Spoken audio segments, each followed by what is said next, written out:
அருமையானவர்களே, ஆக அந்த வாசனை என்பது ஒரு முக்கியமானது. நம்ம தொழிலுக்கு போயிட்டு வந்திருப்போம், விவசாயத்துக்கு போயிட்டு வந்திருப்போம், பல பணிகளில் பிரயாணித்து வந்திருப்போம், எங்கேயா போயிட்டு வியர்வையோடு வந்து உட்கார்ந்து இருக்க அல்லாஹ் அக்பர் தக்பீர் கேட்டுவோம். ஒருத்தர் வந்து நிற்பாரு, வியர்வு நாத்தமா இருக்கும், இவருடைய துர்வாடைய வீசும், இவர் தொழுவாரா, இவனை திட்டிக்கிட்டு இருப்பாரா மனசுக்குள்ள.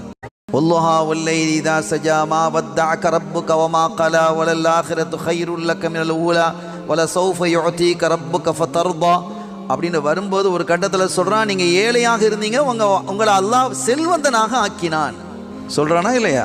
நம்ம வியர்வையை கொடுத்தா எப்படி இருக்கும்? இந்த வியர்வை நாத்தம் தாங்க முடியாமல் பள்ளிவாசலுக்கு வரமாட்டான், வரக்கூடியவனும் வராமல் போயிடுவான். அப்படிங்கிறதுக்கு தான் பள்ளிவாசலுக்கெல்லாம் வரும்பொழுது மனம் பூசி வாங்கன்னாங்க ஸல்லல்லாஹு அலைஹி வஸல்லம். பள்ளிவாசலில் புகார் போடுங்கன்னாங்க, புகை போடுங்கள். புகார் போடுவது சுன்னத்து. பள்ளிவாசலில் புகார்களை போடுறது நிறைய பள்ளியில் நம்ம சொல்லியிருக்கிறோம், பல இடங்களில் இப்போ அந்த பள்ளிகளில் அதை புகாரே போட ஆரம்பிச்சிட்டாங்க. ஏன்னா நம்ம என்னதான் வாசனை போட்டாலும் அந்த புகாருங்கிற வார்த்தை ஸல்லல்லாஹு அலைஹி வஸல்லம் சொல்லியிருக்கிறதுனால ஒரு சுன்னத்து நமக்கு கிடைச்சிருது. அந்த ஒரு புகை போடக்கூடிய இன்னைக்கும் ஹரம் ஷரீஃபில் நீங்கள் போய் பார்த்தா தெரியும், தவாஃப் நடந்துகிட்டு இருக்கும்போது அதனுடைய பணியாளர்கள் அந்த புகைச்சட்டியை வச்சுட்டு அப்படியே சுற்றிக்கிட்டே வருவாங்க. அந்த புகார் இன்னைக்கு அங்கே நடக்குது.